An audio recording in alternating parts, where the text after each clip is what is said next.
Bueno, pues muy buenas tardes, buenas noches ya a todos y a todas y muchas gracias por asistir a este último acto del programa Octubre Historia.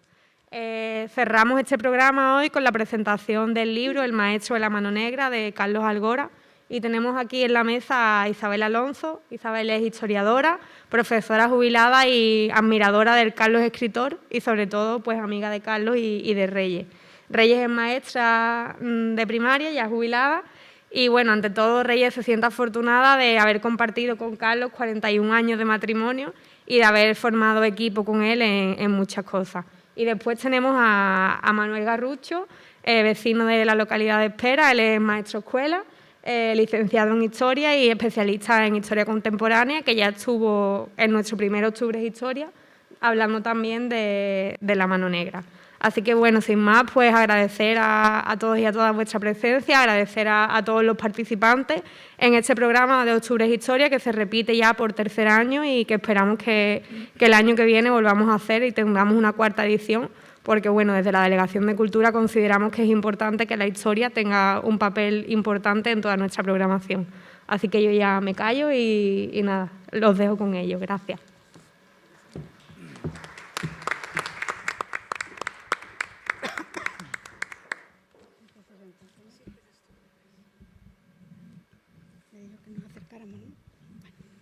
Buenas tardes.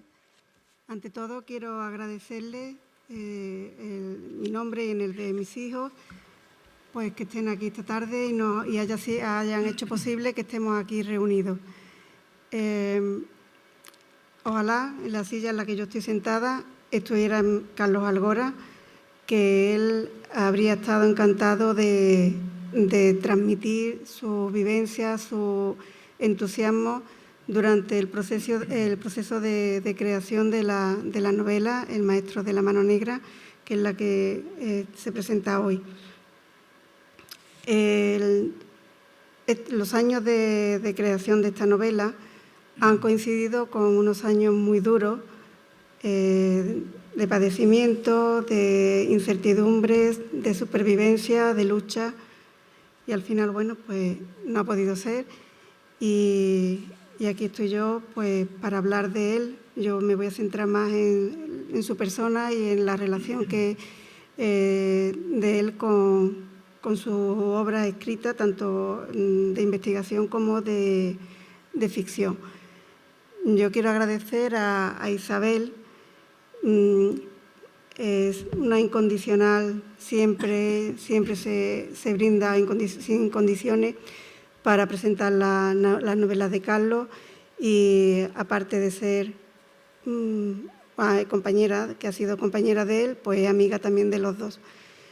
Y a Manolo Garrucho por compartir sus conocimientos sobre la mano negra, a Guillermo, a Antonio, por ser los promotores de este encuentro, a María, María Macías, delegada de Cultura, y a todas las personas que, sin saber su nombre, pues han colaborado para que estemos aquí en este acto. Finalmente, quiero agradecer a Pepe Ramos su interés por difundir la novela y por mantener el ofrecimiento o el compromiso de Carlos para presentar la novela aquí en muchos escenarios, muchos momentos de la novela transcurre aquí en el escenario de Arcos y por eso, bueno, pues creo que puede interesarle, porque aparece su pueblo y la historia también siempre conviene ubicarla en un espacio, ¿no? Cuando me lo dijo Pepe, que si quería estar aquí hoy, pues yo le dije que sí, con muchas dudas, porque no sabía si iba a estar emocionalmente preparada, ¿no?, para estar aquí, porque ha sido muy reciente, pero bueno, aquí estoy. Yo siempre he estado donde ahí sentada enfrente, siempre escuchando.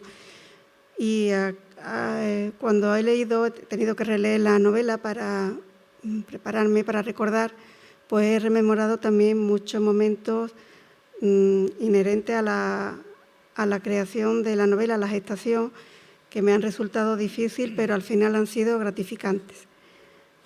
Yo cuando leo un libro, pues o escucho en la radio a alguna persona hablar que me interese, me llama la atención, siempre me imagino qué rostro tiene, al saber algo de su vida, entonces busco información, me gusta, siento curiosidad, ¿no?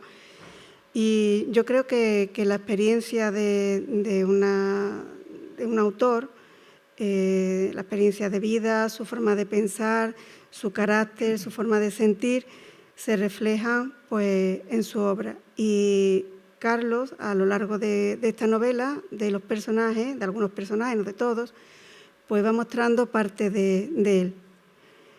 Carlos siempre ha sido una persona con mucho interés y mucha dedicación como profesional de la educación.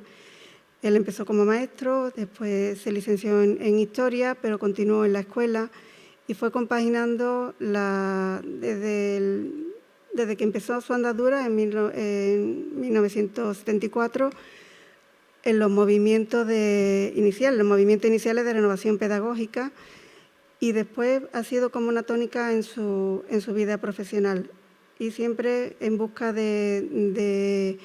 no se ha anquilosado nunca ha caído en la rutina ni en la desilusión y ha ido buscando siempre lo más novedoso en su campo, en la educación. Y también, bueno, él participó, lo voy a citar porque es importante también para la novela, porque le sirvió como experiencia. El destino definitivo, el primer destino definitivo de él fue en un pueblo pequeño de Sevilla, Marinaleda, creo que, no sé, por lo menos conocido es, no sé si lo conocen ustedes, y cuando él llegó, que llegó en 1977, pues había una situación de miseria y de analfabetismo, y él se comprometió de forma voluntaria en un proyecto de educación de adultos y de alfabetización, y contó con la ayuda de un señor chileno exiliado que había trabajado con Pablo Freire y comenzaron a poner en práctica la metodología de este pedagogo, pero no solamente para enseñar a leer y escribir, sino que ellos lo que intentaban era desarrollar en los jornaleros una conciencia crítica y al mismo tiempo dentro de la metodología utilizaban lo que era el vocabulario de los jornaleros y toda una implicación siempre en su problemática para que eso les sirviera también de motivación a ellos a la hora de aprender. Después estuvo en Sevilla, ya pasaron unos años y nos fuimos a Sevilla y él empezó en un colegio, el Colegio Rayanes, que comenzaba también su andadura ese mismo año con un proyecto de renovación pedagógica que consistía en un trabajo en equipo, pero no de un grupo de profesores del centro, sino que englobaba a todo el equipo. Y llegó a haber una metodología coordinada dentro del colectivo de profesores y fue pues, un centro pionero en Sevilla en el tema de la recuperación de niños de recuperación académica del ciclo medio, del proyecto de la integración, fue de los primeros centros de Sevilla. Y todo esto siempre le ha ido sirviendo a él como base, su experiencia como docente y sus investigaciones para todo lo que él ha ido plasmando a lo largo de sus años, de su vida, que ha sido muchos artículos, colaborador en muchos libros y siempre ha estado dedicado a formarse también como persona. Él continuó, dio un salto a la secundaria después de justo un año antes de terminar de leer la tesis doctoral, que la centró en la educación en la Segunda República, un instituto escuela que se llamaba en Sevilla, que era un tema siempre muy desconocido. Él siempre buscaba, en cuanto a la historia, un tema desconocido y que tuviese una relación con la educación, con el campo de la educación. Y él pues investigó este centro, que duró solamente 4 años, del 32 al 36. La Guerra Civil se encargó de cerrarlo y de acabar con ese proyecto. Y fue un proyecto pues muy interesante y muy avanzado para la época, que de ese trabajo, si alguien tiene interés, vamos, no sé si existen libros, pero sí para los docentes es muy interesante. Fue después premiado por la Diputación de Sevilla. Y Carlos, cuando terminó la tesis, antes de leerla, decidió pasarse a la secundaria. Se presentó a las oposiciones y no tenía muchas dudas, pero él quería trabajar con alumnos de otras edades ya superiores. Y bueno, aprobó las oposiciones ese año, pero permaneció un año más en el centro porque él había estado en la dirección para ayudar al nuevo equipo directivo. Y a partir de aquí también, ya estando en secundaria, pues no estaba satisfecho solamente con investigar, porque él trabajaba mucho, le dedicaba mucho tiempo, pero pensaba que tenía poca difusión, es decir, los trabajos de investigación pues se quedaba lo que eran las bibliotecas de las facultades y bueno, pues él pensó que aprovechar esa investigación que él desarrollaba junto con la ficción, es decir, que lo que él quería era crear. Y la primera novela que él publicó, El rey de las almadrabas, pues la comenzó en Conil. Nosotros veraneábamos de camping con varios grupos de amigos, todos los veranos nos íbamos turnando, unas veces en una playa, otras veces en otra. Y al final, ya cuando ya pasaron unos años, decidimos que ya íbamos a dejar de ser nómadas veraneantes y que nos íbamos a comprar un piso, nos lo compramos allí en Conil, con una vista muy hermosa al mar, al palmar, a la Torre de Castelnovo, y con tanto el entorno como la curiosidad que él siempre ha sentido por conocer, por explorar, por investigar, pues se puso a estudiar la historia de Conil y la enlazó, bueno, pues con la época, ¿no?, con el siglo XVII,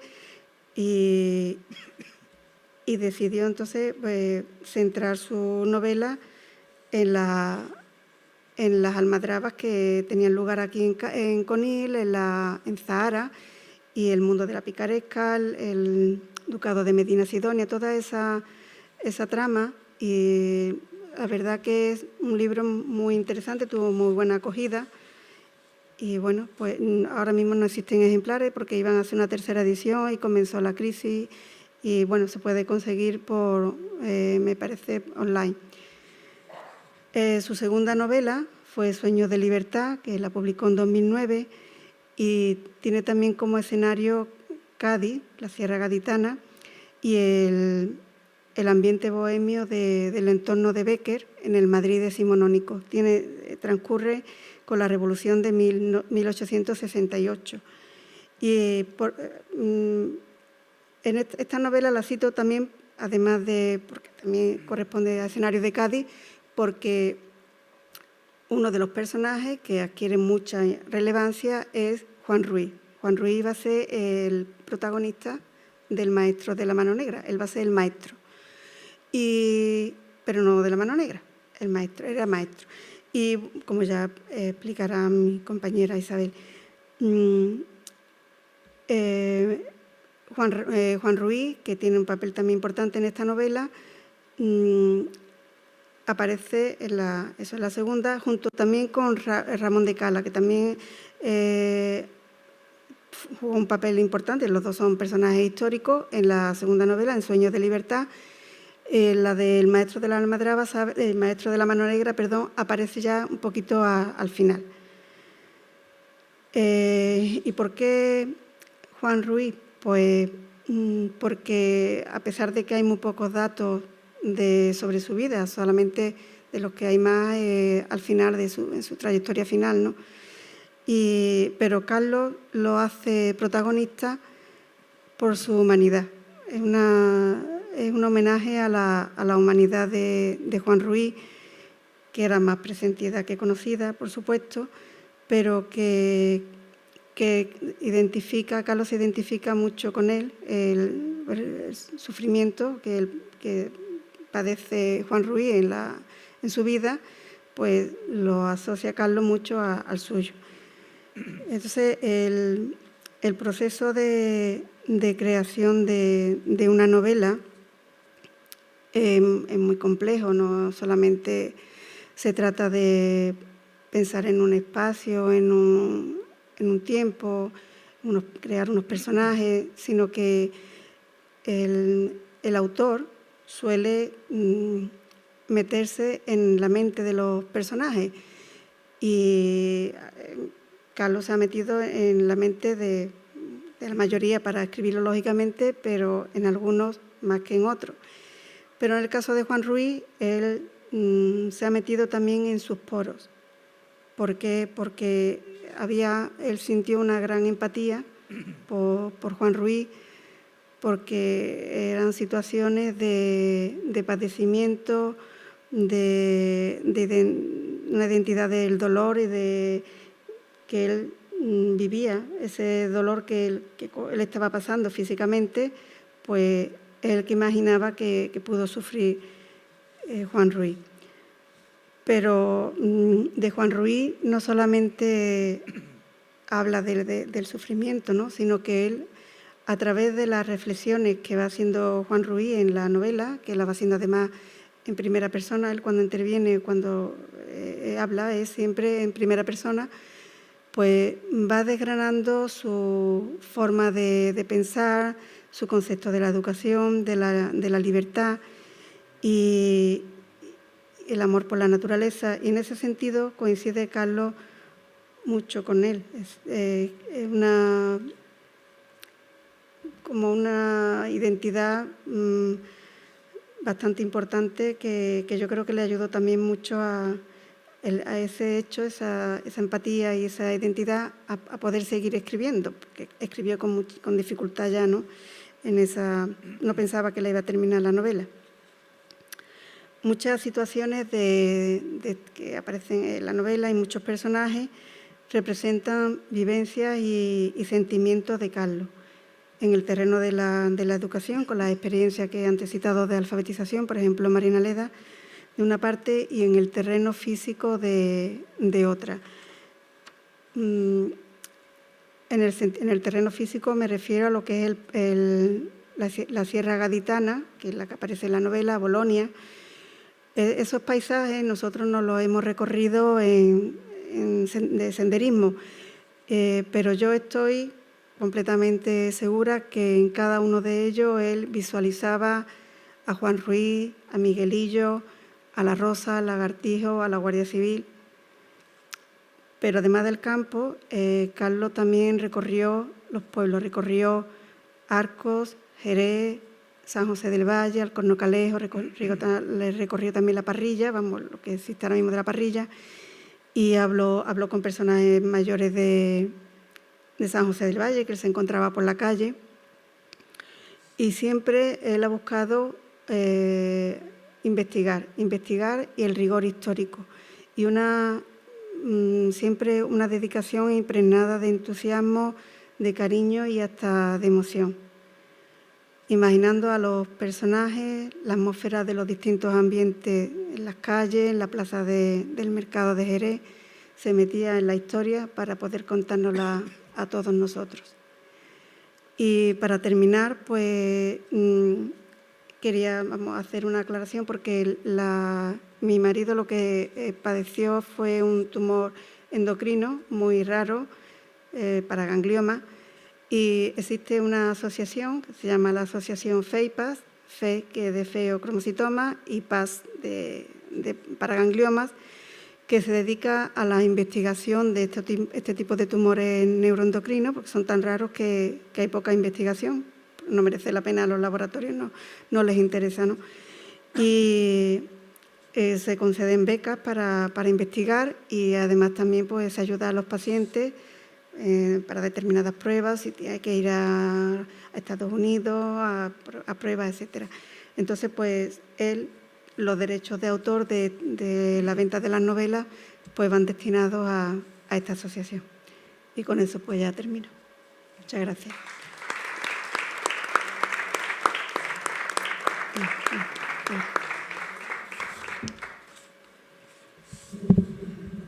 Desde la emoción de escuchar a Reyes y de sentir tan cerquita a Carlos, al autor de la novela, al amigo, al marido, ella, pues yo quiero agradecer estar aquí, evidentemente, es una suerte, es un lugar precioso y coincido mucho con las palabras con las que María ha presentado el acto, tanto que una frase que pensaba leer al final la voy a leer al principio, por eso de ser desorganizada, que es algo muy mío. Hablar de historia, mantener la historia viva. Saramago escribe en un momento determinado: hay que recuperar, mantener y transmitir la memoria histórica, porque se empieza por el olvido y se termina por la indiferencia. A mí me parece que son unas palabras para tener muy presentes siempre. En un tiempo además en que la historia, con mayúsculas, la historia, además de las pequeñas historias, de las historias locales, de la gran historia, o se tergiversa tremendamente, o se manipula, o sencillamente no se aprende. Va desapareciendo de los libros de texto. Es verdad que tienen que entrar en los currícula, tienen que entrar otras materias que son necesarias para el mercado de trabajo, para el mundo tecnológico en el que vivimos, pero yo creo que hace falta mantener ese conocimiento en el pasado porque cimentamos en él lo que somos. De modo que con Saramago coincido en que mantener la memoria es importante para no serle indiferente, no solo para no repetir, que inevitablemente vamos a repetir, porque la condición humana es la que es, y el ansia de poder en muchas ocasiones, el egocentrismo, la necesidad de ser o de creer que uno es más que otro, termina anulando otras cualidades humanas que son las que deberían primar y que primaban desde luego en Carlos sin ninguna duda. El maestro de la mano negra, a mí me gustan las dos partes del título, la de maestro, porque va a ser Juan Ruiz el gran protagonista, y la mano negra, porque creo que es algo que merece la pena investigación profunda. Carlos era historiador, por tanto investigaba sus novelas, que son literarias, es literatura, es ficción, tienen una profunda documentación, una base real en historias que han ocurrido y en personas que han ocurrido. Sin ese punto de aburrimiento, disculpadme las comillas, que tienen a veces las publicaciones que van más destinadas a un público más afín o más especializado y que necesitan más el dato concreto. En las novelas de Carlos está el dato concreto, pero tan ficcionado que evidentemente se puede leer sin ser especialista en historia y te van a interesar tremendamente pues, los aspectos, los rasgos de las personas que la protagonizan. El paisaje siempre es importante, el lugar donde se ubican. Nacemos en un lugar, crecemos en un lugar, aprendemos en una lengua y con esa lengua construimos las ideas. Vamos conformándonos en lo que somos. Por tanto, si la acción transcurre en esta tierra, algo tiene que ver con el modo de ser de esta tierra o como el modo en que fueron antepasados nuestros. El paisaje influye, el paisaje igual que la palabra construye. La mano negra, invención, realidad, nos hablarás tú, Manolo, mucho más, con más conocimiento de ello. Está bien eso de acusar a alguien de pertenecer a algo que no nos gusta y tener una excusa para quitarlo de en medio. Si no fuera spoiler, yo diría que algo tiene que ver con la novela de la que hablamos. A mí me gusta mucho pensar que ese movimiento de la mano negra, que se dio en diversos países de Europa, con distintas características, con distintas pero tiene siempre algo que ver con la rebeldía expresada de una manera violenta, con la que no estoy de acuerdo, pero que en ocasiones ocurrió, contra la desigualdad de oportunidades en la vida. Había un meme en estos días que he visto en alguno que ha llegado al correo, en que dos personas trataban de ver por encima de una valla lo que había al otro lado.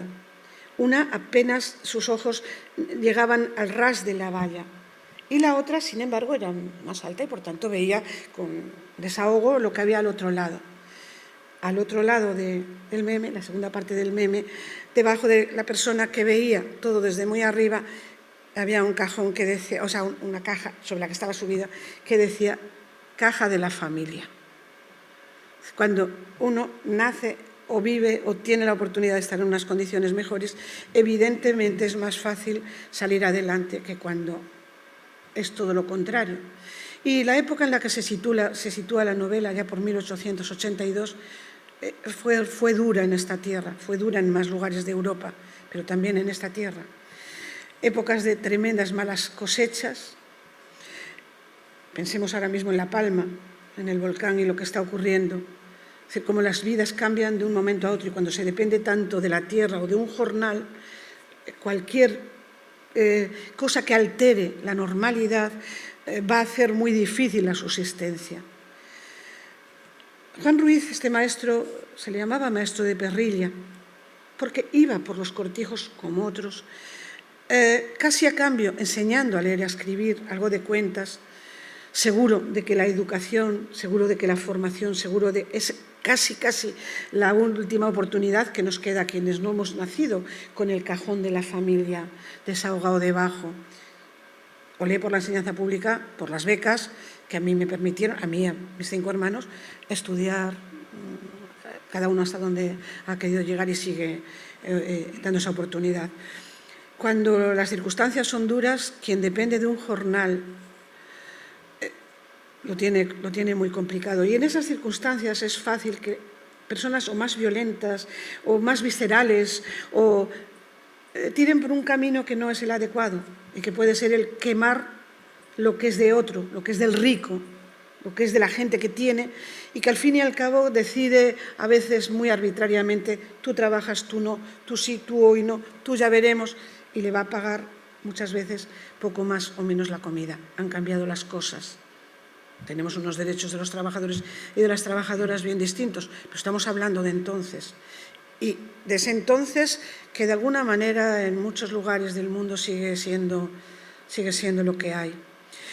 A los jornaleros que difícilmente vivían en esta zona y que dependían tantísimo de la voluntad de quien daba trabajo, del manijero, la manijera, de la persona del manijero. Entonces, las mujeres que trabajaban muchísimo, tanto como trabajan ahora también, pero igual estaban más relegadas a puestos de toma de decisión.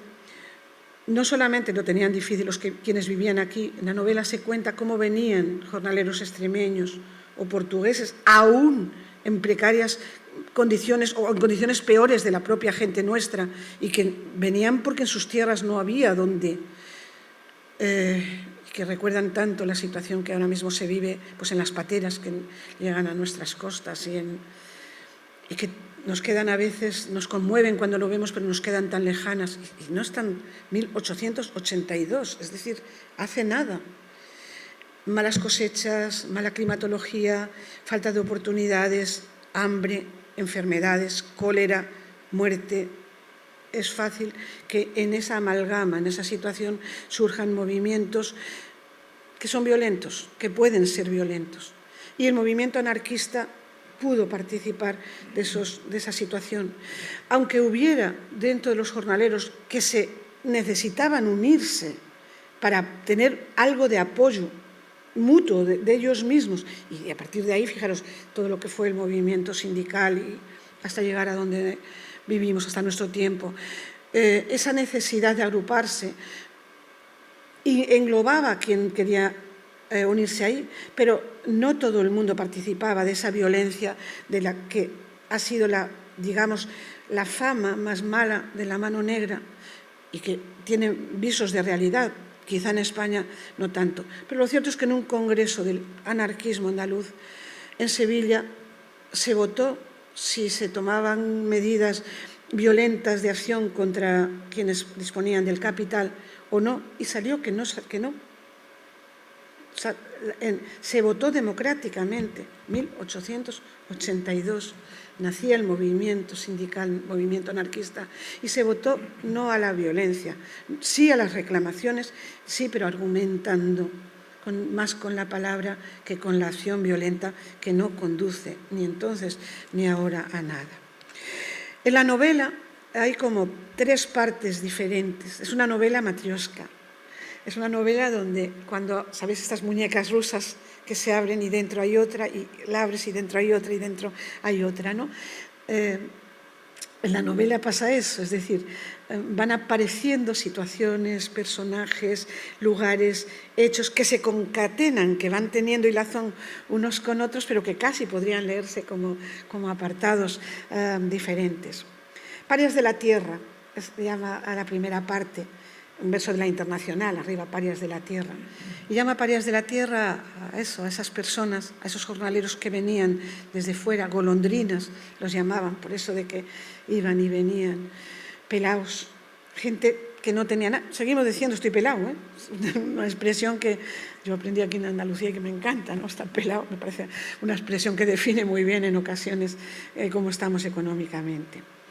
Me gusta mucho esa parte que se centra muy aquí en Jerez, en las bodegas, en el trabajo en el campo. Es muy bonita. Los jornaleros, cómo era la vida de hombres y de mujeres. Los apodos a mí me gustan mucho en las novelas de Carlos. A veces son apodos que conoce realmente de personas de la zona, en los pueblos, en el mío por lo menos, yo soy de un pueblo de Salamanca, de la Sierra de Béjar, y pues nos conocen a las familias por los apellidos de, no sé qué, es de los Tomasines. Y tú preguntas a tu madre, a tu padre, Tomasín, si yo no conozco así de la gente que conozco, de los antecesores, ¿quiénes son? No, ese era un bisabuelo de mi bisabuelo. Ah, perfecto. Pues seguimos siendo los Tomasines. Bueno, pues con los nombres además juega mucho, era un humor también muy de Carlos. Juega mucho, ¿no? Ajorcajambre, polvo alegre. Alegre polvo. Alegre polvo. Son absolutamente... Y luego esa ternura de los diminutivos, Miguelillo, a mí me gusta mucho. En algún momento, no sé, por aquí, por algún sitio lo debí de apuntar, cómo es capaz de hablar del hambre, o sea, de la penuria económica en la que se vivía. Cómo alguien saca un trozo de queso, se lo da a oler a sus hijos y ya, eso y un cachito pan, esa es la comida. Y en algún momento, a mí me suena Delibes, Acela, el olor del queso, y cito textual, es como el sudor de Cristo que alimenta, dice la madre mientras lo están leyendo. A mí me parece absolutamente descriptivo de esa crisis de subsistencia que debió de asolar y que debió de ser tremendo. O sea, yo lo he vuelto también a releer ahora y me escalofriaba absolutamente imaginarme siendo una de aquellas mujeres que vivieran en esta zona. Esa crisis importante que genera ese nacimiento del movimiento andaluz, la mano negra, sería otra de las partes de la novela. ¿Qué hace? ¿Cómo se puede salir de ella? Quien está al otro lado, quien está en donde se cena de verdad todos los días, donde no hace falta oler el queso, porque hay queso que se puede comer y a veces hasta francés, además de español, ¿no? Más de payollo tan rico. Pues reprimiendo. Y para eso se echa mano de pidamos fuerzas del orden. Y nos mandan guardias civiles de entonces, que tampoco se parece mucho ni en su actuación ni en su manera de trabajar a la actual. Y se trae a esa gente para que se pueda detener a quienes están dentro de ese anarquismo más violento, de quienes están causándoles, pues evidentemente, daño sin ninguna duda. Una viña que se quema, un cortijo que se quema, sin ninguna duda, es un horror, ¿no? Y que no tiene mucho sentido, porque al año siguiente esa viña ya no va a dar uvas, y si no va a dar uvas tú no vas a tener trabajo. Es como una cadena que no tiene ningún sentido, ¿no? Se trae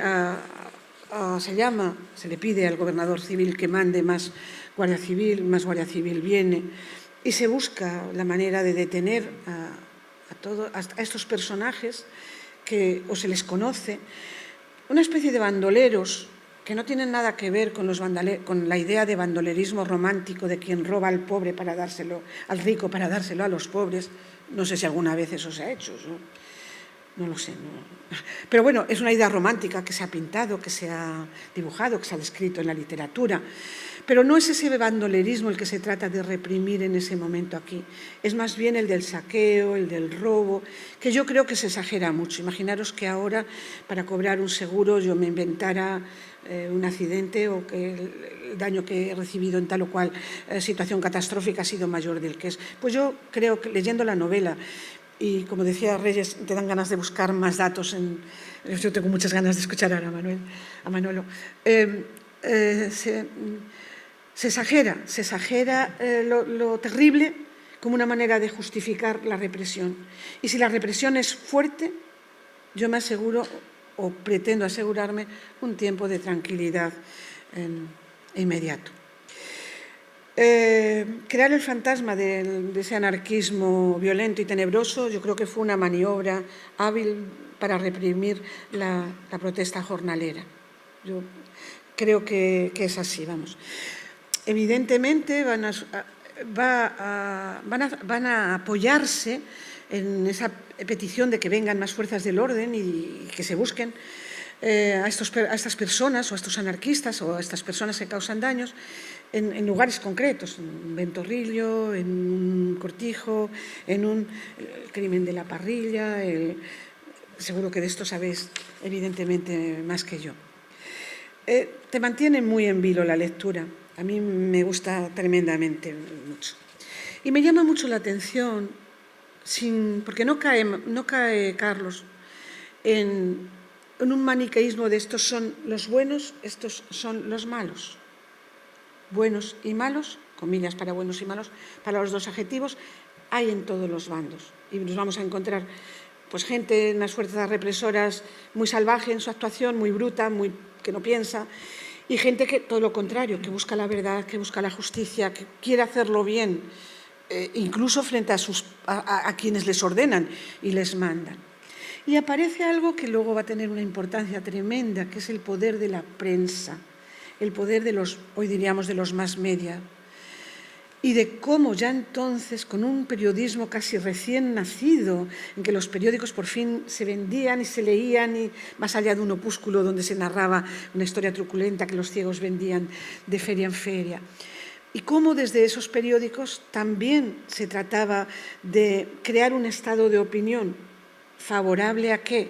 A quienes eran los dueños de los medios de comunicación. Yo puedo mencionar La Sexta, la 3, el grupo de presión, el grupo de medios que queráis, y hay tanto dinero, hay tantos intereses que se mueven ahí, que se entiende perfectamente en lo actual, por ejemplo, desde la lectura de la novela, desde la lectura de un periodista que viene comisionado para asistir a todo esto y contarlo en su periódico, y que se ve obligado a tomar partido, o sea, quiere tomar partido.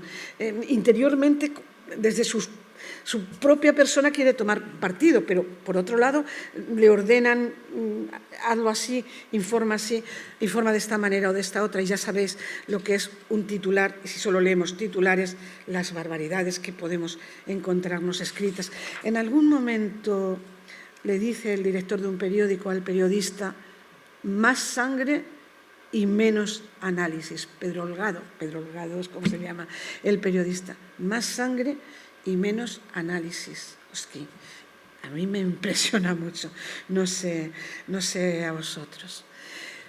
Finalmente se detiene a un montón de gente, se le hace un juicio y se les condena. Es tremendo este episodio. Se les condena y se les ejecuta, evidentemente. Una gente de la que está ahí, detenida, ejecutada, encarcelada, en medio. Ha estado en esos movimientos violentos. Otra gente no, Juan Ruiz no estaba, pero ahí está. Todas estas historias de las que yo podría estar hablando, os lo aseguro, mucho rato más, porque me encanta, porque me parece una novela tan bien escrita, tan apasionadamente escrita, que me ayuda a entender tanto mi tiempo, mi momento, con el conocimiento de ese pasado tan cercano, que llama mucho la atención. Yo, cuando queráis, os invito a leerla porque es interesante, esos juicios paralelos que se hacen en la opinión pública y que a veces nos pasamos ahí de correo en correo, esas cosas que difundimos, en los que ya juzgamos y ya decidimos quién es culpable, quién no, pues no sé cuánto.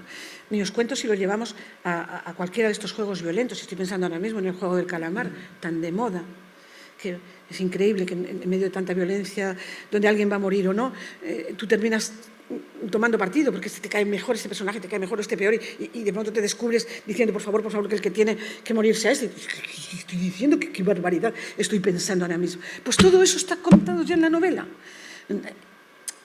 Y claro, entendiendo el pasado, conociendo el pasado, me permite entender mejor el presente. Decía Reyes, y ya voy a terminar, que Carlos escribió esta novela, el final de esta novela, sobre todo en medio de una enfermedad muy grave que acabó con su vida. Pero tuvo tanta esperanza siempre, creía, era siempre una actitud tan positiva, tan de vale la pena luchar, que voy a citar unas palabras que él pone en boca de Juan Ruiz, pero que yo las pongo en boca de Carlos. Dice: la vida no deja de ser una lucha que merece la pena afrontar y ser feliz a pesar de las dificultades. Cada día es un don, un regalo, y no renuncio a nada de mi pasado porque no me atormenta. La existencia, a pesar de los muchos pesares, es hermosa. Yo me quedo con eso. Gracias.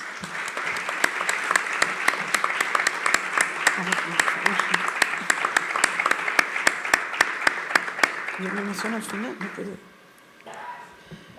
Manuel, qué gusto escucharte ahora. Yo tengo poca voz, entonces dice, oye bien por detrás. Bien, buenas noches. Gracias en primer lugar a María, la concejala de Cultura del Ayuntamiento, también a Antonio Ruiz, compañero de profesión y de deporte, que fue el que realmente me habló de la presentación del libro, estando un día allí en espera, y yo le dije que sí, vamos, que sin dudarlo, ¿no? Me habló de la presentación de la novela de Carlos y además muy honrado de compartir la mesa con Reyes y con Isabel. Bien, al hilo de lo que estaba diciendo Isabel anteriormente, creo que en este tiempo ahora la situación es igual en algunos aspectos, como por ejemplo en el caso de los periódicos o de la televisión, pero en las cuestiones económicas, en las cuestiones alimenticias, cuando estabas hablando del padre que le arrimaba el queso a los niños y lo olían, me acordé rápida, bueno, y cuando lo leí en el libro, me acordé rápidamente del Buscón de Quevedo. Cuando estaba en la pensión en Salamanca, metía dentro del caldo el tocino y lo guardaba para la siguiente comida, ¿no? Este hombre lo único que podía hacer era dárselo a oler. El otro es para que supiera el caldo que tomaban, ¿no? Bien, como saben ustedes, ya estuvimos en Arco hace 2 años hablando precisamente de la mano negra y de un personaje que era natural de aquí, de Arco de la Frontera, que era Fernando Olivera. Antonio me habló de la posibilidad de la presentación. Cuando yo vi el libro, lo primero, claro, al ver el título, El maestro de la mano negra, yo lo primero que pensé fue Juan Ruiz, porque ya lo había tenido que ver en muchas ocasiones, ¿no? Y además creo que te doy la razón en lo que estabas diciendo de que Carlos quería meterse dentro del personaje, porque cuando estás leyendo el libro, pero además cuando estás leyendo, como he leído en alguna ocasión, los propios juicios, es la idea que tú te creas de ese personaje. Ese personaje era ajeno absolutamente a todo lo que después iba a venir, ¿no? Bien. Esa supuesta mano negra era una sociedad secreta de inspiración anarquista que venía actuando por esta zona, la zona de Jerez, la zona de Arcos, incluso en Espera, durante los primeros años los años 80 del siglo XIX. Y había permanecido rodeada por el misterio como consecuencia de las distintas interpretaciones que se hacían sobre su realidad o no realidad. Pero, ¿qué era realmente la mano negra? Bien, siguiendo a los historiadores que han tratado este tema, quizá la primera que estudió a fondo el asunto fue la argentina Clara Eugenia Lida, que en el año 1969 publicara su primer trabajo en el que hacía referencia a la existencia de una asociación criminal denominada Mano Negra, que, como ya Isabel había dicho también, ocurría en otros países, incluso en Norteamérica. Para ella, los crímenes de 1883 en la zona de Jerez y sus alrededores fueron una excusa para aceptar un fuerte golpe al extremismo agrario. Yo personalmente pienso que no solamente al extremismo agrario, sino al sindicalismo agrario. O sea, no había que ser extremista. Desde el gobierno lo que se intentó fue aplacar el movimiento obrero, no el extremismo. Creía ella que unos delitos comunes nunca probados, por otro lado, dieron origen a todo lo que se desencadenó posteriormente. Admitía, sin embargo, que una organización con ese nombre sí existió. Y se basaba en la aparición de dos documentos. Uno era el reglamento de la Sociedad de Pobres contra sus ladrones y verdugos, y el otro era el que se denominaba Estatuto. El primero de ellos apareció en el Archivo General de Palacio y el otro, casualmente, lo encontró un guardia civil debajo de una piedra y se conserva en el Archivo Municipal de la ciudad de Jerez. Clara Lida consideraba que ambos documentos eran del tiempo de la clandestinidad sindical, anteriores, por lo tanto, a 1881, en que Cánovas Sagasta accede al poder y a partir de ese momento deja un poquito más de mano libre para que los obreros puedan organizarse. Otro autor, el norteamericano Glenn Wagoner, decía que era dudosa la existencia real de esa asociación. Jack Morris llegaba incluso más lejos. Decía que todo lo que se había probado en los juicios de la mano negra era mentira. Demetrio Castro, al fin, se centraba en la situación de hambre de la que Isabel también estaba hablando anteriormente y de protesta social que se dio en esta zona, sobre todo tras la calamitosa cosecha del año 1882. Y apuntaba a la hipótesis de que la Mano Negra fuera una sociedad de resistencia creada por militantes anarquistas en los años anteriores a la legalización de las organizaciones obreras que, como digo, comenzaron a partir del año 81, de 1881. El mismo Demetrio Castro hace referencia a la negativa de los propios procesados. Ustedes se leen toda la documentación de los juicios. Ellos, la primera vez que escuchan hablar de la Mano Negra es estando en la cárcel, o sea, antes ni remotamente. Diego Caro cree, por otro lado, que esta situación de hambre en aquellos momentos condujo a que las calles de las principales poblaciones, ciudades y pueblos andaluces, ¿no?, se vieran invadidas por decenas de familias jornaleras dedicadas a pedir limosna o trabajo de puerta en puerta, e incluso los ayuntamientos. Yo sí he tenido documentación, por ejemplo, del Ayuntamiento de Espera del año 92, de 1892, donde los jornaleros se reúnen delante de la puerta del ayuntamiento, le piden al alcalde pan, porque no tenían pan que comer. El alcalde, de acuerdo con los panaderos, libra una cantidad de dinero para que repartan ese pan a los jornaleros que llevan tiempo que no comen. Si llueve, no trabajan, no comen. Pero es que muchas veces cuando hay trabajo para unos determinados, unos cuantos, no para todos. Eduardo González Calleja, sin embargo, opina que la Mano Negra existió y actuó. Consideraba que pudo ser una asociación clandestina que había estado relacionada con la FTRE, es decir, la Federación de Trabajadores de la Región Española, en la provincia de Cádiz, donde realizaron distintos asaltos a cortijos, robos, destrozos de cosecha y otros actos de bandidaje. Yo conozco bien la documentación de los juicios que se hicieron en Espera, los que hay en Espera, quitando a dos. Uno que fue un asalto con escopeta en una viña, de la que se llevaron poco dinero y dos gallinas que además se la comieron aquella misma noche. los condenaron a un montón de reales que tuvieron que pagar. Los otros eran por hurto o por robo. El robo era más grave que el hurto, ¿no? Solamente. Y una que era el juicio contra la Asociación de Espera, que era el sindicato, los componentes de la Asociación de Espera pertenecían al sindicato de la FTRE. Si ustedes leen también toda la documentación de los juicios, verán siempre la palabra federación. La mano negra aparece cada vez que el juez o alguno de los intervinientes pregunta por la mano negra. Pero ellos, los testigos, siempre hablan de la Federación de Trabajadores de la Región Española, que eran, como veremos ahora más adelante, la sucesora de la FRE, que era un sindicato anterior, que en tiempos de Cánovas ya tuvo que irse a la clandestinidad. Enrique Montañé, otro profesor también de la Universidad de Cádiz, ha defendido la tesis de que los crímenes que se atribuían a la mano negra eran delitos comunes contra otros trabajadores y gente del pueblo. Cuando matan al Blanco de Benaucá, por ejemplo, que es donde está Juan Ruiz incurso en ese juicio, el Blanco de Benaucá era un obrero.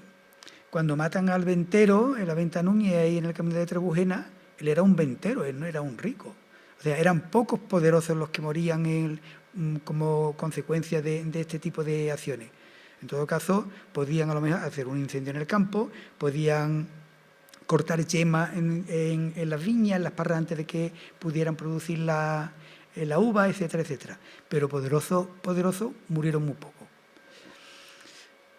Él decía que ofrecía la posibilidad de atribuir a una sociedad secreta los estallidos de protesta social que se habían ido produciendo los meses anteriores. Era una especie de argumento que tenía el poder, que tenía en este caso el gobierno. Todavía Clara Lida, en el 2012, decía que se había avanzado muy poco en las investigaciones y rechazaba tanto la interpretación de que la mano negra fuera una invención de las autoridades, ella pensaba que había algo más, y también de que había sido una verdadera organización anarquista y criminal, porque realmente no lo fue. Además, no tenía nada que ver lo que pasa seguro en la Venta Núñez con el asesinato en la carretera de Rota, con el asesinato del Blanco de Benaucá o con las detenciones que se produjeron en Espera, en Arco, en muchísimos sitios.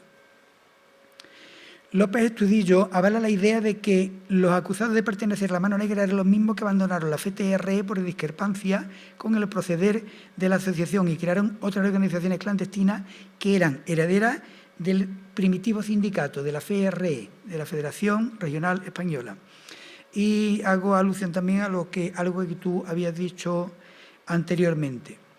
Tuñón de Lara destacó la intención política de las autoridades y la prensa en el caso de construir el caso Mano Negra, porque realmente no debió existir, pero el poder, sobre todo a través de la prensa y de cierto tipo de prensa, lo consiguió. Yo me he estado leyendo, creo que toda la documentación, los juicios enteros y toda la documentación de la Crónica de los Trabajadores, que era realmente el vehículo que tenían, posteriormente también la revista social, el vehículo que tenía la FTRE. Entonces ahí se habla, no solamente la reunión de Sevilla, como decías tú, hubo anteriormente, en el año 81, una reunión de obreros en Barcelona, pero después aquí en Arco también hubo otra reunión en el año 82. Entonces, la Crónica de los Trabajadores, a partir del año 82, que es la que yo leí, habla de, en cada uno de los pueblos de Andalucía, que divide en 3 zonas, cada uno de los pueblos de Andalucía, cómo iba funcionando el sindicato. Incluso ellos se defienden diciendo que no, que la prensa más conservadora le tilda de que ellos son los protectores, los que están en el mismo bando que la mano negra, cuando ellos no tienen absolutamente nada que ver. Y además están en contra de las muertes, de los robos, de los saqueos, de los asaltos a campos, de la quema de trigo o del cereal que fuera. Bien, volviendo otra vez a Diego Caro, decía, el caso de la mano negra solo fue el aspecto más llamativo de una ambiciosa operación destinada a desarticular a la pujante FTRE. O sea, ya empezaban a organizarse los sindicatos y una forma de atajar. Eso era inventarse el caso de la mano negra. Esa supuesta organización clandestina de trabajadores de orientación radical no dudaba en recurrir a la violencia más cruel para defender sus pretensiones, cosa que está más que demostrado que no era cierto. Se ha señalado que en un proceso incoado en 1878 se hizo referencia a la existencia de una organización oculta y secreta, los pobres contra sus ladrones y verdugos, y que esta documentación fue guardada por el juez de instrucción del partido de Jerez, don Mariano Pozo. ¿Qué se hace? En el año 83 se saca a relucir. O sea, esa documentación existía ya antes y ahora se saca a relucir. Antes se metió en un cajón y no se supo de ella hasta el año 83. En los años 70, para hacer una especie de marco, no solamente español, sino internacional, en los años 70 del 19, la Internacional Socialista ya se había dividido entre el partidario de los puros, de los puristas marxistas, que eran socialistas, y los partidarios de las ideas anarquistas de Bakunin. A la ausencia general de derechos de los trabajadores en ese momento se unía una situación de explotación despiadada en la industria, en la mina y en el campo, donde además, en el mismo campo, se unían o chocaban una división de la propiedad latifundista, porque realmente en Andalucía eso es lo que pasaba. Había mucha tierra en pocas manos y muchos jornaleros, de los que los terratenientes podían decidir, como decía Isabel antes, el manijero lo mandaba, el capataz, el encargado, el encargado del cortijo lo mandaba a la plaza del pueblo y decía tú y tú. Los demás no.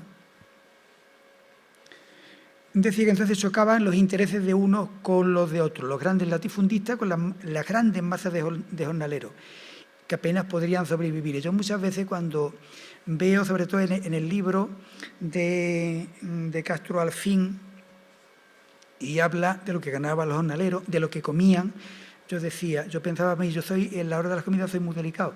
Pensaba, si yo hubiera sido jornalero, yo duro 3 días, porque es que después de que tenía poco para comer, aquello que podía comer, bueno, o lo comía a la fuerza o me moría. Bien, en el caso del libro El maestro de la mano negra, Juan Ruiz aparece en el caso del Blanco de Benaucá, del asesinato, la muerte del Blanco de Benaucá o el crimen de la parrilla. Este hecho probablemente no se trató de otra cosa que de un asesinato interesado por deuda, pero al producirse en el seno de una célula anarquista, que además después posteriormente dieron mucho, la revistieron de un halo que realmente no tuvo, y en las condiciones del momento en los momentos que estaban viviendo, los comentarios, los cotilleos, las noticias de los periódicos, las tertulias, etcétera, la situación se fue saliendo de mano, ¿no? El proceso de la mano negra levantó gran interés en el extranjero, particularmente por las circunstancias que lo rodearon y por su trasfondo político. Hay publicaciones inglesas, publicaciones francesas, incluso en Suiza, en las que se habla de la mano negra, ¿no? Cuando se hace la pena de muerte en el Plaza del Mercado en Jerez, aquí hay corresponsales franceses tomando nota de lo que allí está pasando. ¿Los hechos cuáles fueron? Pues Bartolomé Gago Campos, alias el Blanco de Benaucá, formaba parte de una asociación de trabajadores para auxilio mutuo, que era propia en cada uno de los pueblos, pero esos eran miembros de la FTRE, no eran de una célula de la mano negra, ni mucho menos. Y estaba a la dirección de una comisión organizadora. La Audiencia Provincial de Jerez, una vez que se desarrollan el juicio, estimaba acreditado que los afiliados a la asociación se encontraban vinculados a sus decisiones. Quiere decir que ellos pensaban que lo que acordaba esa comisión se tenía que cumplir, incluso aunque fuera la pena de muerte. De la comisión organizadora, que tiene intervención en este caso, formaban parte los procesados Francisco Corbacho, que era el presidente, y su hermano Pedro Corbacho Lago, que era el vicepresidente, pero realmente era el que mandaba. De los dos hermanos, Pedro era el que decidía. Es lo mismo que el caso de los gemelos, de los mellizos, que hay uno que es el que manda, el que decide. Incluso si se leen ustedes mucha documentación que hay de esto y de estudios que se han hecho de él, Pedro convence al hermano de que él se declare culpable para que a él no le pasara nada. Al final, fueron ejecutados los dos. Y otros 2 miembros de la comisión eran Juan Ruiz Ruiz, alias el maestro, que era secretario, y Roque Vázquez García y algunas personas más que eran vocales. El fiscal del caso concluye que los últimos días de noviembre o 1 de diciembre del año 82 se reunieron en la casa de Juan Ruiz Ruiz en Alcornocalejo, cerca de San José del Valle, estos 4 miembros que he nombrado anteriormente, Francisco y Pedro Corbacho, Roque, Vázquez y Juan Ruiz, pertenecientes todos a una sociedad secreta y acordaron la muerte de Bartolomé Gago Campo, que sería a la postre, él era primo de 2 de sus ejecutores. Comunicaron la resolución a los miembros de la sociedad para llevarla a cabo. La resolución escrita se entregó a Roque Vázquez, la escribió, dice la acusación, la escribió Juan Ruiz, de su puño y letra, la entregó a Roque Vázquez, que la llevó el día 4 de diciembre a Bartolomé Gago de los Santos, primo del Blanco de Benaucá, que estaba al frente de los asociados en San José del Valle.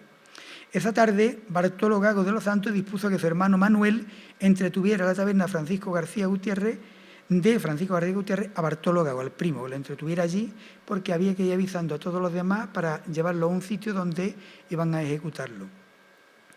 El día 4 de diciembre del 82, un jornalero de nombre Bartolomé Gago Campo fue disparado por la espalda y, una vez caído en el suelo, degollado. Los hechos tuvieron lugar en el denominado Arroyo de la Plantera, en el partido judicial de Jerez de la Frontera. Conforme a la declaración de los hechos probados, se dice en el juicio, en la documentación del juicio, el 4 de febrero del año 83, se encontró un cadáver sepultado en el lugar denominado El Algarrobillo, en el distrito rural de San José del Valle, en el término de Jerez de la Frontera. El hallazgo del cadáver se produjo en virtud de la información obtenida a partir de confidentes y de las averiguaciones practicadas por la Guardia Civil. Aquí tiene una importancia fundamental el teniente Oliver el capitán Oliver y el teniente Monforte, que era de la Guardia Rural de Jerez. Fueron 2 personajes de cuidado en este caso. Aparecen en el libro, además, explicando bien cómo se las gastaban. El cadáver fue identificado como el de Bartolomé Gago Campo, hacía ya un tiempo que había muerto, más conocido por el Blanco de Benaucá, y el que lo hizo fue su hermano. Lo reconoció por las ropas que aún le quedaban. El cuerpo fue sometido a la preceptiva autopsia. Los médicos pudieron apreciar lo que he dicho anteriormente: 2 tiros por la espalda, uno de perdigones y el otro de bala, y degollado con un cuchillo con algo cortante, pero que por lo visto lo cortante no fue, lo mortal fueron los 2 tiros. Bartolomé Gago había estado durante un cierto tiempo al servicio de los hermanos Corbacho, que tenían una cantidad de tierra ahí en el valle. En virtud de un préstamo le debía una cantidad estimada, según dice la documentación, entre 1.040 y 1.060 reales. Al parecer, Bartolomé contaba con un documento acreditativo que guardaba. Además, la audiencia también estimaba probado que Bartolomé Gago, por su propia cuenta, había empezado a elaborar una porción de tierra perteneciente a los Corbacho. Se la había arrendado. Estos hermanos Corbacho, Roque Vázquez y Juan Ruiz, quienes según los hechos declarados probados, dice la documentación del juicio, eran los componentes principales de la comisión organizadora, se reunieron en la choza de Juan Ruiz, el maestro. Y tras discutir la conducta de Bartolomé Gago, que estimaban era contraria a los intereses de la sociedad, del sindicato, de la asociación o de la federación, se dictó en su contra decreto de muerte que redactó de su propia mano y como secretario Juan Ruiz, y que firmaron los hermanos Corbacho como jefe y designando como ejecutores a los miembros más jóvenes del Valle. También se recomendaba que después de haber dado muerte a Bartolomé se le interviniese un documento que llevaba consigo. Para los Corbacho era importante, de esa forma no tendrían que pagar. Bien, el juicio que se produce en la Audiencia Provincial de Jerez, en la vista oral, que le dio comienzo el día 5 de junio del año 83, tras una instrucción extremadamente rápida, que dura menos de 3 meses, para la que incluso se solicitó al Congreso de los Diputados el nombramiento de un juez especial, que dio comienzo ese día, ¿no? El día 5 de junio del año 83. Los procesados, en principio, negaron todo pertenecer a ninguna organización clandestina. Porque realmente, por ejemplo, yo cuando he estudiado la de Espera, la Federación de Espera, les acusan de que eran clandestinos porque no habían solicitado el permiso correspondiente, pero la FTR existía en toda España.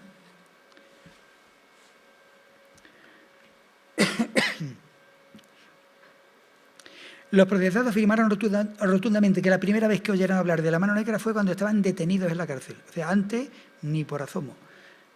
No sabían nada de mano negra. Por su parte, algunos de ellos dijeron que sus declaraciones en el sumario eran el producto de la presión a la que habían sido sometidos. Incluso él, Juan Ruiz, lo dice también, que él había declarado anteriormente una serie de cosas por el miedo que tenía cuando le hacían las declaraciones, porque entonces las declaraciones, actualmente creo que los presos tienen unos derechos que en aquel momento ninguno, ¿no?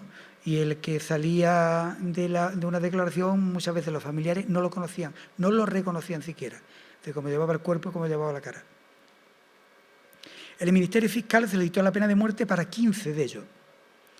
La audiencia de Jerez dictó sentencia el 18 de junio, poco después de ese año. Condenó a muerte a Pedro y Francisco Corbacho, a Bartolomé y Manuel Gago de los Santos, los primos del Blanco de Benauca, a Cristóbal Fernández Torrejón, a José León Ortega y a Gregorio Sánchez Novoa como autores de un delito de asesinato con premeditación y alevosía, y a Juan Ruiz, a Roque Vázquez, a Antonio Valero Hermoso, a Salvador Moreno Piñero, a Gonzalo Benítez Álvarez, Rafael Jiménez Becerra, a Agustín Martínez Saiz, a Cayetano de la Cruz. Este pobre lo veremos más adelante, se ahorcó en la cárcel. Como cómplice de un delito de asesinato, se le castigó a la pena de 17 años y 4 meses de prisión. Por ahora, Juan Ruiz se salvaba de la pena de muerte.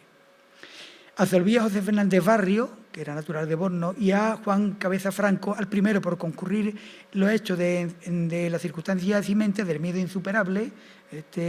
Uno de ellos se volvió loco. Y al segundo por no tener ninguna participación en los hechos porque realmente no la tuvo. Bueno, Juan Ruiz lo que se le acusaba de que él era el que había escrito, porque era el que sabía escribir. Pero él realmente no tuvo nada que ver, ni en el momento del acto ese ni en ninguno más. El Ministerio Fiscal, como interpuso con recurso de casación, estimaba que todos los procesados, excepto Fernández Barrios de Borno, eran autores del delito, todos tienen que tener penas de muerte. Bien, sorprendentemente, el Tribunal Supremo dictó sentencia el día 5 de abril del año 84, de casi un año después, y confirmó las 8 condenas de muerte anteriores y, para sorpresa de la mayoría, el Tribunal Supremo estimó el recurso del Ministerio Fiscal y dictó condena de muerte también contra 8 restantes. A Juan Ruiz y Roque Vázquez por estimar que el uno redactó la orden y el otro la transmitió, fue el que llevó el documento para transmitírselo a los demás componentes de la Federación. Respecto a todos los restantes, el Tribunal Supremo consideraba que tomaron parte en el concierto, en los medios preparatorios, en la muerte de Blanco de Benauca, en la idea, etcétera, aceptando todo ello el encargo que se les confiaba y marchando juntos todos al arroyo de la Plantera, no para presenciar el crimen, sino para llevarlo a cabo. El Supremo estimaba que no solo cooperaron moralmente en la organización del hecho, sino que tomaron parte material y directa en la consumación, aunque fueran 2 los que dispararon y 1 el que degolló. Bien, tengo que decir también que después se había propuesto al Consejo de Ministros la conmuta de la pena, se le conmutó de los últimos 8, le conmutó a 7, pero no a Juan Ruiz. No sabemos por qué, porque seguramente porque Juan Ruiz era el más instruido de todos y quizá el que más daño podía hacerle todavía al gobierno, porque él sí sabía qué era la Federación, él sí sabía lo que era el sindicato. Bien, una vez centrado en el tema, debemos hablar de él, de Juan Ruiz. ¿Quién era? Porque Carlos ha hecho un libro, un libro amplio, y tenemos que saber quién era Juan Ruiz. Juan Ruiz había nacido en Écija, él no era de Arco, pero era vecino de esta localidad. Sus padres se llamaban Juan y María Ruiz, los dos. Se casó con Francisca Vargas y tuvieron 2 hijos, José y Rafael, y una hija, María Leonor, que nació estando él en la cárcel. Siguiendo la documentación del proceso, Juan Ruiz, él mismo, confiesa que trabajó aquí en Arco en consumo hasta 1881, en que se marchó al Cornocalejo, cerca de San José del Valle, donde se desarrollan los hechos, para dar clases a los niños del lugar, contratado por los hermanos Corbacho, aunque él no tenía título.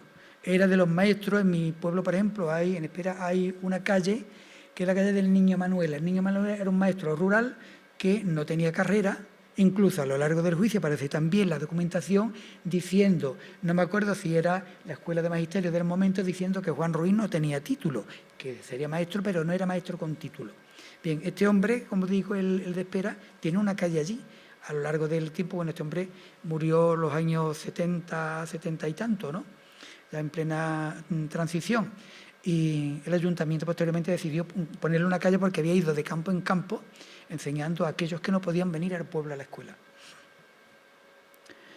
Bien, decía que siguiendo la documentación trabajó aquí en Consumo en Arco, se marchó en el año 61 al Alcorno Calejo, donde trabajó con los Corbachos para dar clase, lo contrataron ellos para dar clase a los niños de aquella pedanía.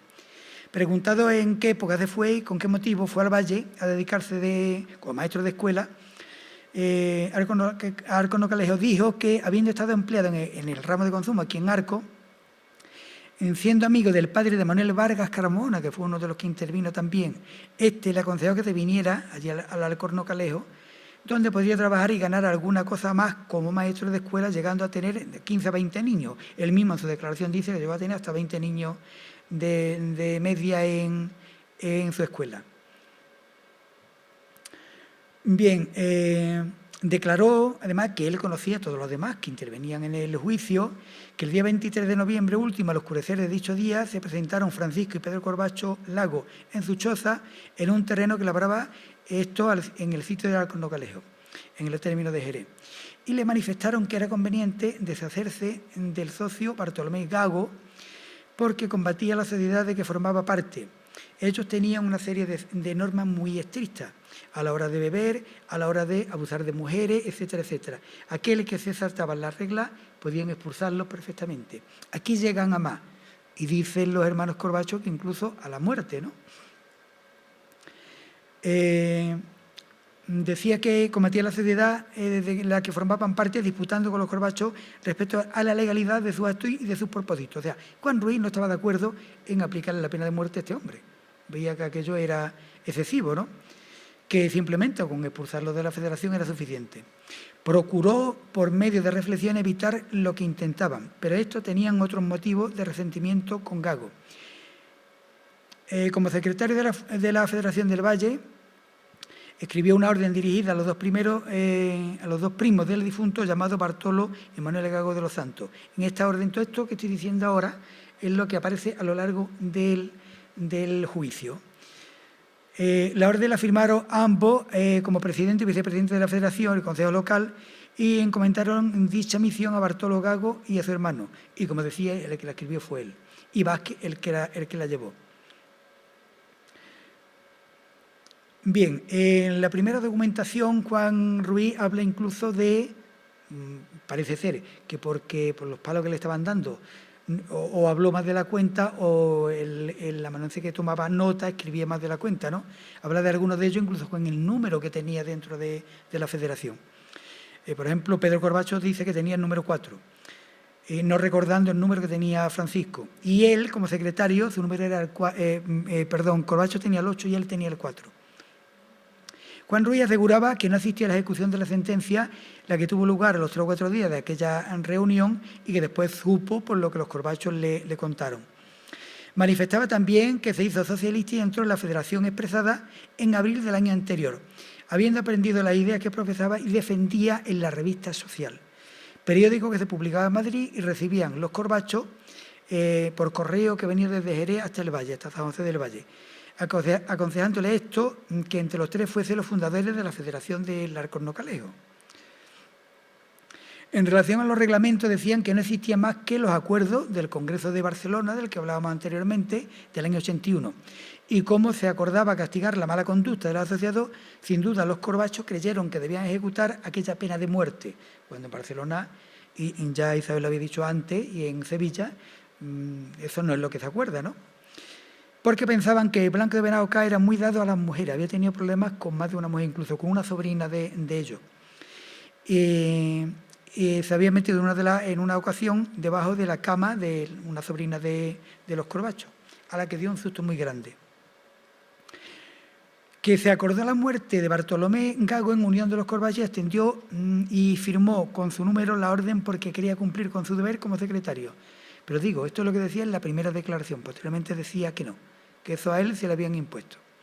Preguntado si una vez acordado por los tres se tomó parecer o consentimiento a los demás afiliados, por qué conducto se transmitió la orden y qué se hizo, Juan Ruiz contesta que una vez firmada se la guardó Pedro Corbacho, ignorando lo que sucediera después, y cree seguramente que la orden se rompió, pues tales eran las instrucciones que se tenían. Preguntado por otros motivos que tuvieran para acordar el hecho, si los Corbachos debían alguna cantidad a Bartolo, claro, ya el juez sabía y el fiscal sabía, y entonces preguntaban, sabía que los Corbachos le debían dinero al Blanco de Benauca. Juan Ruiz decía que él, el motivo lo desconocía. Fue la mala conducta que decía tener Bartolo, de la que hablaba entre los afiliados, lo que preocupaba principalmente a Juan Ruiz, a Roque Vázquez García y a los Corbachos, por lo que estuvieron discutiendo las medidas que tomarían para castigarle, hasta que se reunieron aquella noche del 23 y acordaron que era necesario darle muerte, recordando que en este momento que también asistió a esta reunión Roque Vázquez.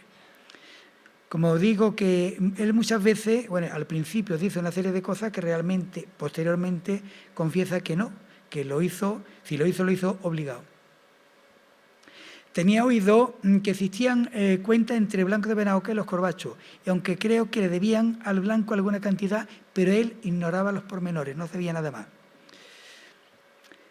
Juan Ruiz también hablaba, preguntado quién le aconsejó que entrase a la federación. Juan Ruiz decía que algo de ello hizo la aconsejó un tal Massimino, vecino de Ubrí, que aparece durante el juicio también, que estuvo alguna vez, este tal Massimino estuvo en el Valle haciendo propaganda, y que entre los afiliados del Valle recuerda que Bartolo Gago de los Santos, Manuel Vargas, Carmona, Roque Vázquez García eran decuriales o jefes de grupo. Estaban divididos, lo mismo que las de Espera, lo mismo que las de cualquier pueblo, en decuria. O sea, se dividían de 10 en 10, cada uno tenía su número. Cuando tenían reuniones, ellos no hablaban de fulanito con su nombre y apellido, ellos hablaban de su número. Número 4, número 7, número 18, el que fuera. Que ignoraban las relaciones que esta federación tuviera con las de Jerez, no habiendo visto que tuvieran tampoco correspondencia en relación con Sevilla u otros puntos, salvo Madrid, que estaba en relación directa con el director y redactores de la revista social, del periódico. Preguntado además si dentro de la asociación había algún grupo llamado Tribunal del Pueblo o Mano Negra, que era el encargado de la represalia y castigo, bien causando la muerte y violencia de las personas y los daños a las propiedades, Juan Ruiz comentaba que esos nombres él nunca escuchó hablar de aquello, ni conoce instrucciones ni reglamentos de la Mano Negra, sino únicamente lo que describía en la revista social, y que ellos obedecían las órdenes desde Madrid, que decían cómo tenían que actuar según lo que decía la revista social. Incluso desde aquí mandaban notas también a la revista social y ellos firmaban no con nombre y apellido, firmaban como los corresponsales de la zona. Más adelante, Juan Ruiz hace una ampliación y él dice que no tomó participación en el hecho de la carta y presume que Francisco y Pedro Corbacho u otras personas pudieran tener interés en que describiera la carta, sin que tenga dato alguno sobre lo que habían hecho ellos, pues fue metido en prisión por pertenencia a sociedades secretas, que fue la primera vez que lo metieron en la cárcel, fue por pertenecer a una asociación secreta, que la FTR, que en algunos casos no estaban dadas de alta, pero de secreta no tenían nada. Bien, a lo largo del juicio aparece la declaración de los facultativos también. Posteriormente la sentencia se hace el 18 de junio, posteriormente la ejecución, como he dicho anteriormente, todos los que fueron, se le condonó la pena por cárcel, todavía en 1900, había algunos de ellos en la cárcel en el norte de África, menos a Juan Ruiz. El maestro no se lo perdonaron. Y por último, leo parte del testamento de Juan Ruiz, del 13 de junio del año 84, ante José María González. Dice que estaba casado con Francisca Vázquez, era del campo, él era trabajador del campo, a pesar de ser maestro también, como hemos visto anteriormente. Hijo de Juan y de María, vivo, natural de Écija y vecino de Arco, y carecía de bienes. Que toda la parte relativa a sufragio y misa por su alma lo dejaba a voluntad de la venerable Hermandad de Paz y Caridad. Declara que es católico, apostólico y romano. Declara que tiene por su hijo a Juan José Rafael y María Leonor. A Juan José era uno, José Rafael otro, los dos varones, y María Leonor Ruiz y Vázquez. Deja por heredero a su mujer e hijo, ordena y encarga la educación de sus dos hijos, Juan José y José Rafael al presbítero Salvador Martín Arnedo. Fíjense ustedes que estamos en 1884 y solamente pide que eduquen a sus 2 hijos. A la niña por lo visto no tenía derecho. Y eran testigos del testamento vecinos de Arcos de la ciudad, don Juan Antequera y Coca, don José Durán y Camacho y don José Antonio Benítez y Navarro. Y nada más. Hay muchísima más documentación sobre el juicio, pero eso me parece a mí que cansará al público. Muchas gracias a todos por haber acudido y por la atención. Muchas gracias.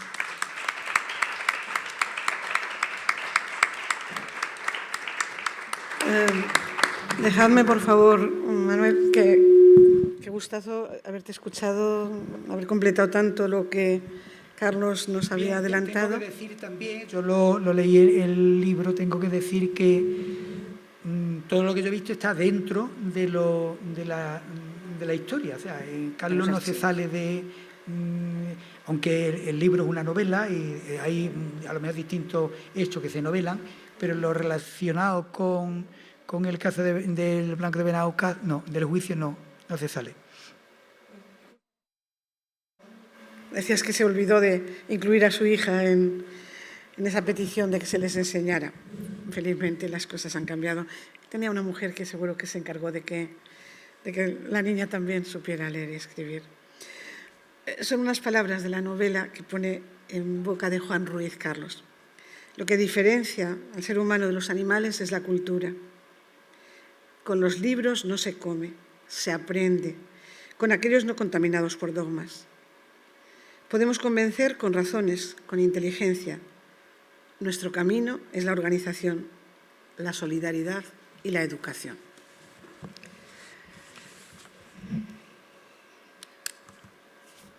¿Nada? Nosotros.